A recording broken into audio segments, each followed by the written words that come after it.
Hello and welcome to The Australia Today. I'm your host Jai Bharadwaj, and with me is special guest Brett Battin, leader of opposition in Victoria.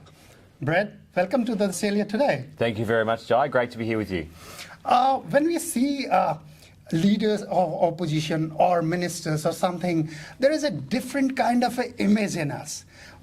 Your image is quite different. How do you manage that? I'd say my image is what I've always been brought up with, so I try and be myself. And I think one thing we miss in politics a lot is someone who just is themselves. What are my values? How was I brought up? So I'm a reflection of my family. And I think it's really important that I don't move away from that just to suit politics. And it's been almost a month, I suppose, you being leader of opposition. How does it feel when people say, oh, leader of opposition? Are you getting in terms with that? Yeah, it's exciting. I think it's an honour. I'm humbled to be in that position.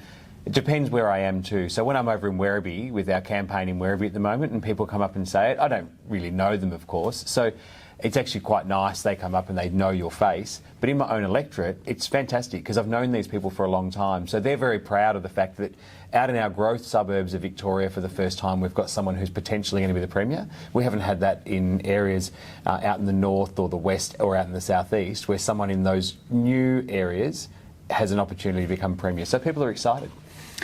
This excitement is probably inside you or with your friends and colleagues. When people like us come, they'll be asking you hard questions, maybe difficult sometimes. Let me put one there. How do you see this aspirational multicultural Victorians to come and support you and your party? Because historically they have been alienated somewhat. So how differently you will do things so that multicultural Victoria comes and supports you and your party? Yeah, obviously I represent an area with a very high Indian, Sri Lankan, Afghan population, Filipino. We're a very multicultural area.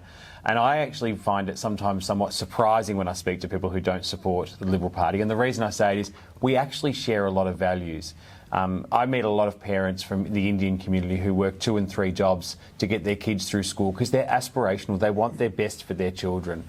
They believe in the family value. They believe that the family is the biggest part and strongest part of their community. That is what builds their community. I was raised not just by my mum and dad. I was raised by I was in Harkaway, the extended family down the street. You know, Mrs. Olzak down the street was as much getting me in trouble as my own mum. So they're the things that I share, and I think that our values share. And we also believe in reward for effort. I've travelled to India, and we'll obviously talk about that later, but one of the things I think is really important, that over there it's very much encouraged. If you work hard, you should be rewarded. And I think that's the same value we have here. People have moved here because they want that value. We'll make sure, if it's a Liberal government, that they get that opportunity. So those people that work really hard, small businesses can become medium businesses become big businesses. We create more jobs and create more opportunities. They're the same values that many people move over here with.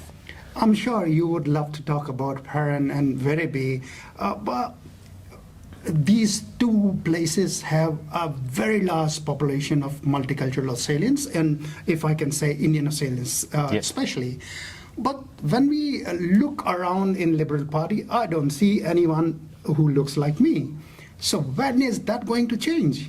We've got a lot of members in the Liberal Party who are from Indian communities, so they've joined up as Liberal members, so they're members of the team, or members of our broader volunteer organisation. And over time, these things do change. We've had people who have run in the past who are Indian. We've currently got in the federal campaign, I think we've got our largest multicultural cohort running, whether it's from Afghanistan, Philippines, Indian, Sri Lankan, throughout Victoria. So the federal campaign has got that running now as candidates. I think you are starting to see that change now. We've got some people who are really excited, really interested, who'll have those opportunities. They'll put their hand up and they'll start to get some of these roles in the future. So you kind of assure that under your leadership we'll be seeing diverse faces running across Victoria? Yeah, not seeing, I'll be excited about it. We will be excited. If I can bring in some people from various communities, and I know the community gets or should say the opposition or the government at the moment gets stuck on we have to have 50% women, 50% men, I actually focus on the fact we actually need to make the Victorian Parliament more reflective of what Victoria is. And part of that is how do we start to encourage people to come in. I met a candidate, a member of Parliament from New Zealand who was a Sikh, from the Sikh community. And it was really exciting. He came out here and met with my community out here. He was with the equivalent of our Liberal Party over there. Really exciting to see our community look and go, well, that could be me one day. And I think that's what we need to build, that excitement that is opportunity. And I don't think people should do it just to get into politics. You don't go and say, I'm going to run for politics just to be in politics. You've got to align with the party that's of your values. And I think that many in the community I speak to, our values align with them. We want to give them the opportunity to grow. Just to press you on that, when I informed the community groups, I wrote, do you have questions for Brett Battin? I'm going to interview him. One of the most important was representation of multicultural communities, and especially their own community. Everyone was saying somehow there is a glass ceiling, and we are unable to break it. We are trying differently, but nothing is happening. So I'm again pushing it to you that there are growth areas in Victoria, in Melbourne, and regional both. When it comes to multicultural community members, they are passed on to the losing seats most of the time, which are safe XY Labour Green seats. When it comes to good seats where they have a fighting chance, they are ignored somehow.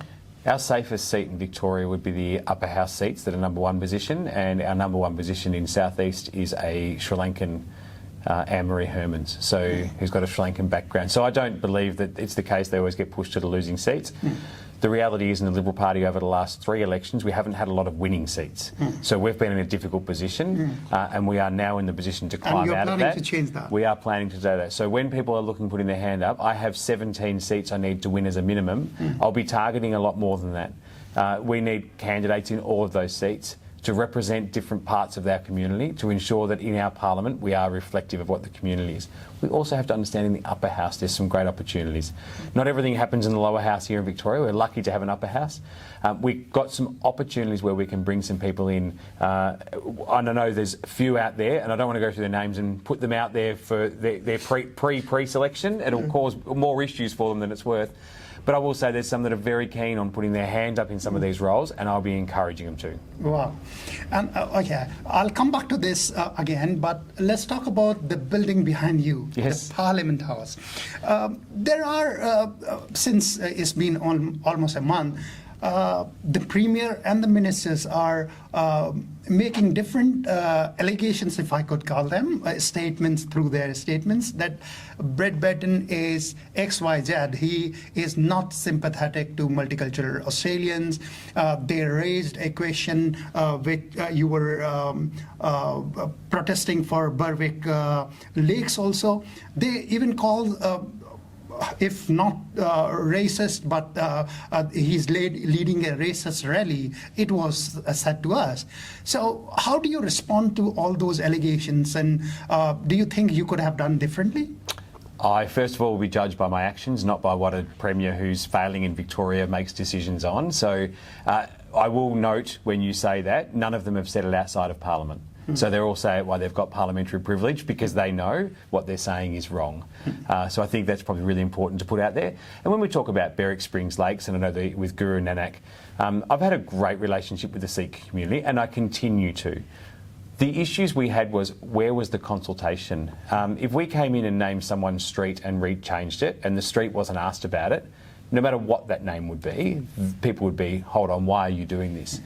When the consultation happened, it wasn't just consultation with Berwick Springs. We've had people from the Sikh community who are concerned about having barbecues with meat on an area that they would say now is they want as sacred, where people can smoke, where people can drink alcohol.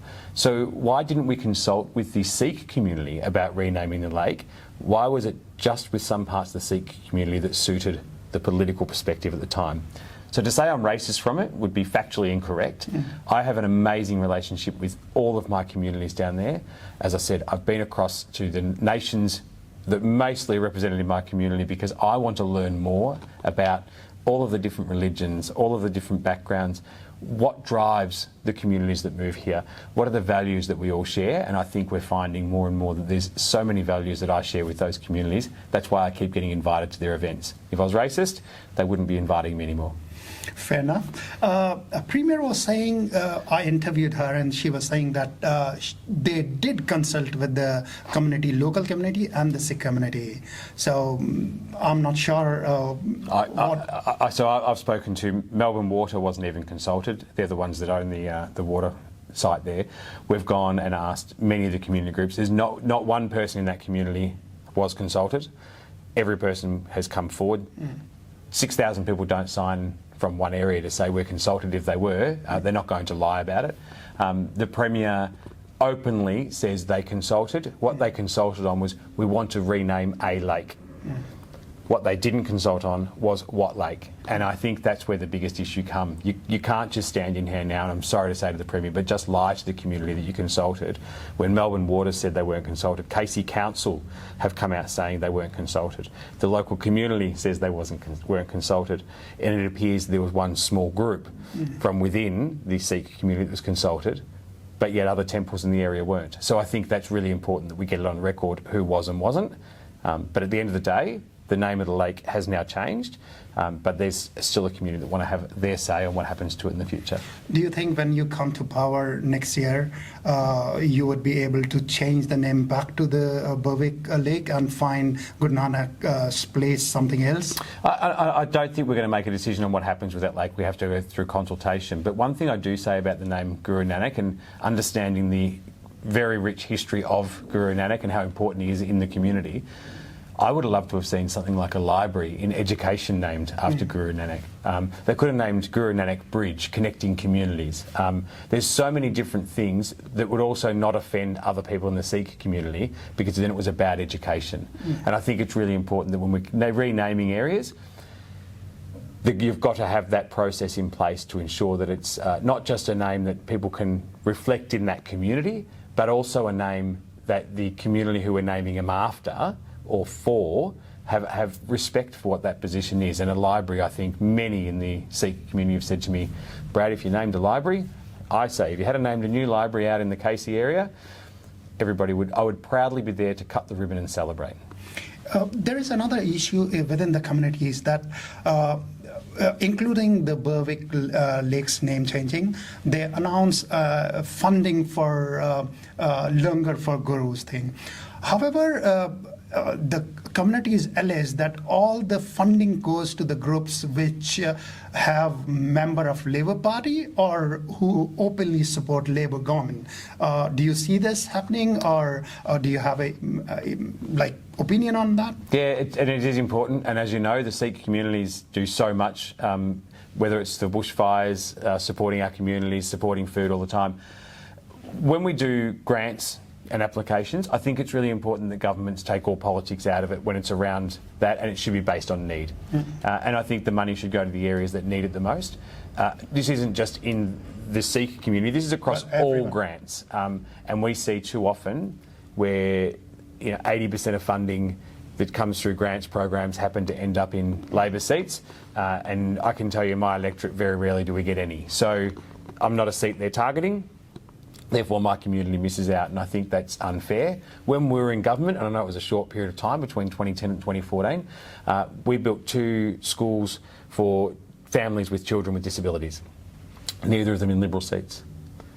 We built schools across the state, about 50% were in Labor seats. The funding for roads probably ended up more in growth areas, which were traditionally at that stage Labor seats. We needed to focus where the need was, not what the political outcome was. When you see across, you meet a lot of people, what are the issues people are raising with you? Maybe at Perth or maybe in Werribee, there are growth areas, there are multicultural people. I was doing my research that almost 6,500 people have added their name to the voting list of Werribee itself. Who are they? They are the new migrants who have made their home there. So what issues are they telling you? are important to them. Yeah. So cost of living always comes up. People are worried about the cost of buying a house these days or rent. And obviously there's a mix between both, and rent has gone up dramatically in the last 15 months, which we've seen in the media. Crime. Everyone talks to me about crime. Doesn't matter where I go, people talk about crime. And in Wyndham and Werribee, we've seen some horrific outcomes recently. And we need to get on top of that with the knife crime, but we also need to find ways to re-educate young people to not go down that path. So I think that's really, really important down there. And particularly in Werribee, infrastructure. They've put in 6,500 new people on the electoral roll. I've just went down today, and I went down and met up with some farmers, and there's roads down there that you shouldn't be driving on at the best of times, are now main roads for tourism attractions. This is a huge concern moving forward. If you're going to put thousands of people in, you have to start putting infrastructure in earlier. And we believe there should have been, and there's not, a plan for where you're going to have the growth. How do you put the infrastructure in so people have access to public transport, have access to cars, and you're not creating an area where, and I'm going to say a lot of new Australians who come in and may have one car. It's very difficult then if one partner goes to work. The other ones, I see too many who are walking their kids to school. We've got areas where mums are walking children to school in the Indian community and staying at or around the school because it's an hour walk and an hour back. So they'd prefer to do that because they won't have their kids walk along because there's no footpaths. The safety of their children is their priority. So they actually sit around with a group of mums in a sports area, just to make sure they can protect their kids going back. That should never happen here in Australia, ever. And these are the conditions which are there. What are you going to do to kind of solve them?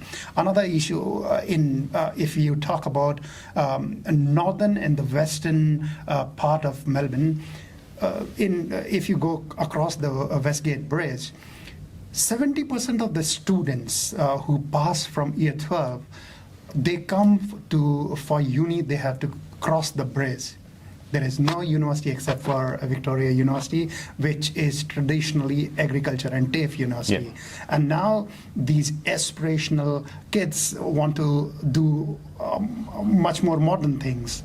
There is no university. So is there a proposal from a Liberal Party? Do you think something can be done there? Yeah, first of all, I love Victoria University because that's where I did my Masters. So I went the opposite way and drove over the bridge from this side. But I think in the future we need to really consider about education as a whole. And we're seeing it at the moment where major universities are centralising like Monash is becoming bigger in the Monash electorate. They used to have a university down in Berwick, which is now Federation. Yep. There was a lot of land there that was gifted to them by the Kennett government back in the 90s, and now they're trying to profit off that land. We're seeing it in Swinburne, where Swinburne have got a university and behind it they've got a childcare facility. They're now trying to profiteer off the childcare facility, which was designed around education for students learning to work in childcare. So we need to go back and actually, what is our master plan? How do we decentralise a little bit part of that? If we want to decentralise population, then that means you have to decentralise education, employment opportunities. We have to think about where we're going to have housing, where we're going to have farming. We need to have a plan and a strategy long term. Where's our food come from? Where's our water come from? So we can protect those. How do we start to encourage people? Ballarat, beautiful town Ballarat. Why aren't we encouraging more education facilities in Ballarat to attract families up that? Be easier to drive probably from the other side of the city up to Ballarat than it would be into the city. 45 minutes there, 45. So I just think we should be looking at what's the long-term plan. If we come in 2026, our challenges are going to be faced with budget restraints. We know that.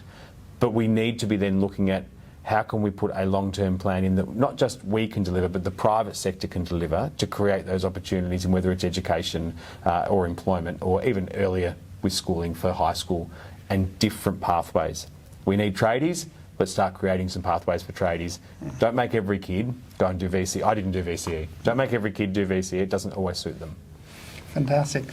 So if I can ask you, Premier and again number of politicians from the other side are, even Greens are calling that Liberal Party is a divided house. So how do you respond? Is it divided? Are the some people are just sitting there, fence sitting, some are active, some don't want to be active. What's going on in Liberal Party? They're saying that because they're worried. We are genuinely a united team. We have had some challenges. We've had a very good Christmas break. We've all had our very close discussions. I want to create a party where we can have some conflict, where we can argue with each other, because if you have everyone on the same page, you've got a real problem. We need to have some discussions. We're going to have disagreements, and I strongly encourage it. And at the end of it, we'll come out with our position, and that's where we head, and the party will be united behind it. We know now, we've got people in really strong positions. I've got Bridget Valance, who's coming into finance. We've got Jess Wilson in education. Roma Britnell, obviously from a regional perspective, coming in with freight and ports. Richard Reardon, from a regional perspective, now looking at planning. We've now got a new treasurer with James Newbury. We've built a very strong team who are focused on one thing now, and it's not winning.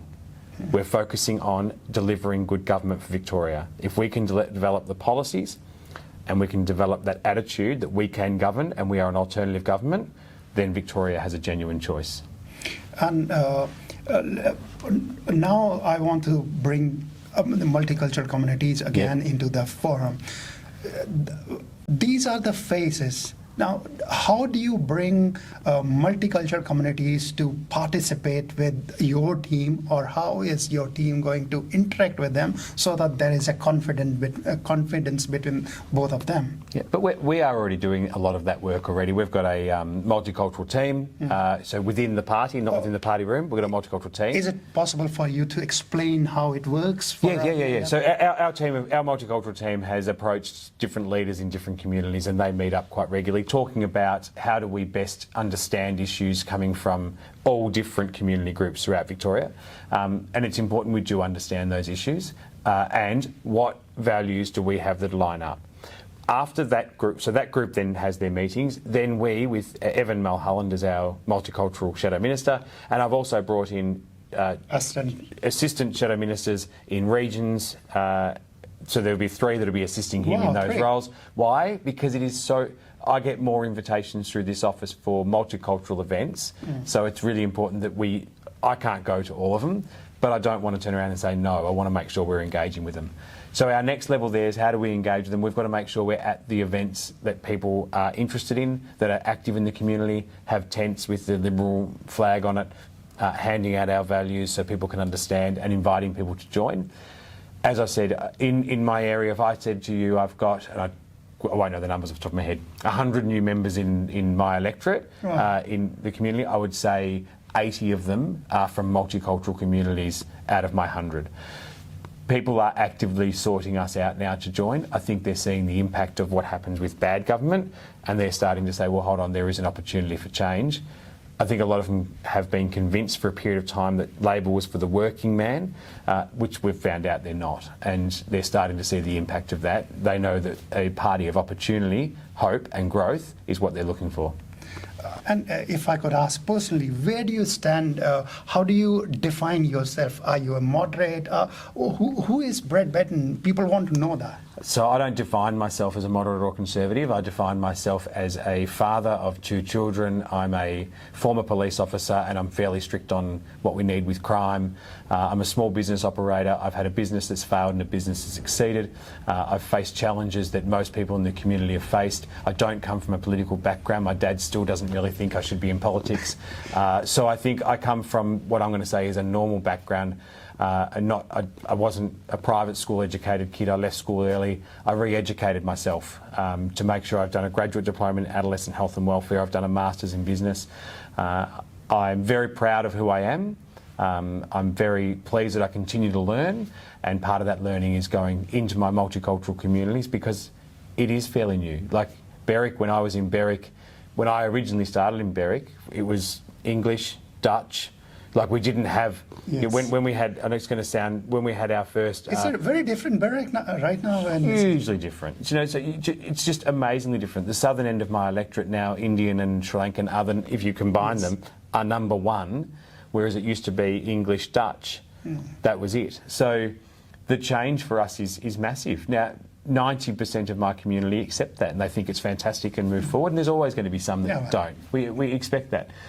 But I think myself, I've been so proud to be involved with that growth. I have continuously kept myself involved, and I don't think anyone, even some that don't like me in the Sikh community, would turn around and go, no, he turns up to our events, he's always here when we need him, he supports us for what we need, and that's what I've been elected to do. So if I was describing myself, family man, father of two, who's worked hard all his life. Wow. Last question, maybe I'll mix two of them. You said you have an open house policy for leaders and people all. What does that mean? And is there a message to these communities who are listening to you right now? What would you like to say to them as leader of opposition here in Victoria, commanding Liberal Party in almost a year's time, year and a half time? You'll be facing election in a couple of months, if not more. There is a federal election coming on. There are challenges. Very be apparent. Elections are on the door of yours. Do you have something to say to them? First and foremost, I've missed the first question again. The first Open house policy. Open house. So when we talk about open house, I actually talk about proactive. We can't be a reactive alternative government. We've got to be a proactive alternative government. And that includes I'm very proactive in reaching out. So internally, I will reach out to my team to communicate with them. I'm not waiting for them to bring an issue to with me. I'm going to ring them and go, hey, how's everything going? Are you happy, not happy? And creating the conversation.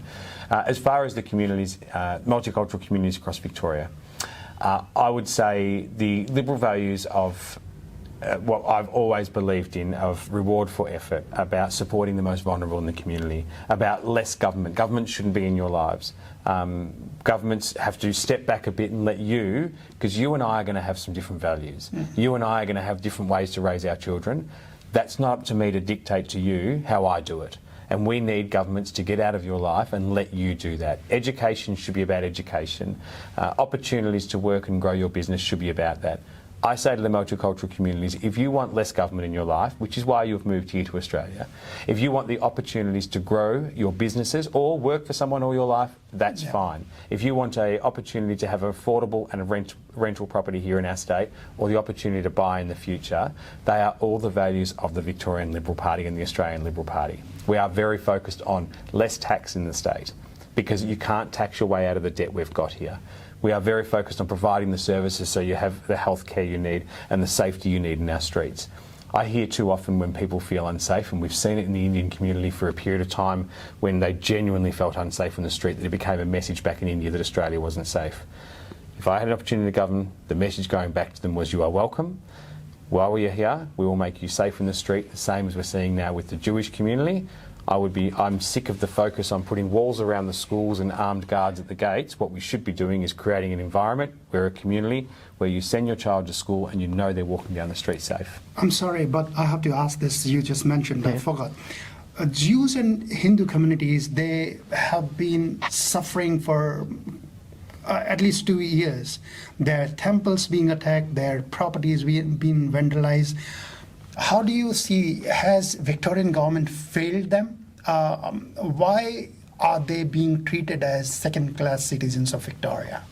Because for too long, leaders, particularly here in the Parliament, haven't stood up and said, we will not allow this here in our state. We've had Nazis on the front steps of the Victorian Parliament. We've had them walking through our train stations here in Victoria, and we had such a reactive response to it instead of being proactive on it, that nothing has changed. And we have this continuous message of what we will do is we'll provide you some money to put cameras on your temple or your school, or we'll put a boundary or a border on it to fence it up. Or in the schools, even worse, we're putting armed guards outside Jewish schools. That's the wrong message. That's saying we're trying to lock you in.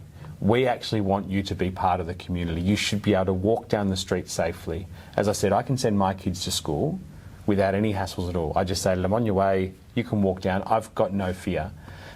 But I've spoken to too many communities where they have fear for their children walking down the street. Well, that's a whole change in education, but that starts at the top. Leaders need to call it out. We're seeing Peter Dutton do it now and saying if you commit certain offences, you will go to jail. We're seeing down here, obviously we've had a terrorist attacks. It can be called nothing other than a terrorist attack. Why in Victoria have we had a terrorist attack on a synagogue and 0 arrests? We had one car burnt up in Sydney and we've now had 9 arrests. What's the difference between New South Wales and Victoria? Our police are supposed to be as good. Why haven't we got an operation in relation to this to find out who did that? Because they're terrorists, they should not be on our street. It deserves the attention of terrorism and we're not doing it. That's why you fail with the government. Is it fear of losing the election, fear of missing out on certain community votes? Why is this government behaving the way it is when it comes to the safety of Jews or Hindus? I can't answer for the government, and they'd be irresponsible too. But if a government is making decisions for fear of losing votes and not investigating terrorism, they don't deserve to be in government. That's a very strong statement. And it's true. You can't. We haven't, as I said, why haven't we seen the action here in Victoria that we've seen in New South Wales? They're questions. They're Labor governments, so I'm not being biased. They're both Labor governments. In New South Wales, they have taken this seriously and they have gone out of their way. They've created a task force and they've got 9 people looking at more. Victoria, we've had a synagogue, not a car out the front of the synagogue, we had a synagogue firebombed and no arrests. Will you call Premier Allen to construct a similar task force for Victoria? We've raised this with the government. The government, as I said, the government will say it's operational. I will raise it with Shane Patton. Why haven't you got the same response? The result is the leadership starts at the top. If the government aren't coming, it took us, a week and a half to say it was terrorism, and I don't get why. So why wasn't that process was started quicker? I'm an ex-police officer. Evidence goes cold very quickly. You've got to get in there straight away to find it, to get the results. I remember you were one of the first leaders when Hindu temples were vandalized. You came and gave a statement and stood in support of the community. 100%, and I'll do it again every day because you're a Victorian, you're Australian, and you deserve the same protections that every other person deserves. And my message to those minority that are creating these issues, you're not welcome. If you want to come out here and commit terrorism, commit acts of violence, threaten people, I don't want you here. And if I continue with those paths, I will make sure that we have legislation to ensure I protect people so they can walk down the street safe, not put walls around them to keep them locked in. Thank you so much, Brett Battin. Thank you so much. Thank you. With strong words, strong commitments, this was Leader of Opposition Brett Battin talking to The Australia Today. I'll bring you more information how he fares in next few months, and probably will have another interview with him. Thank you so much.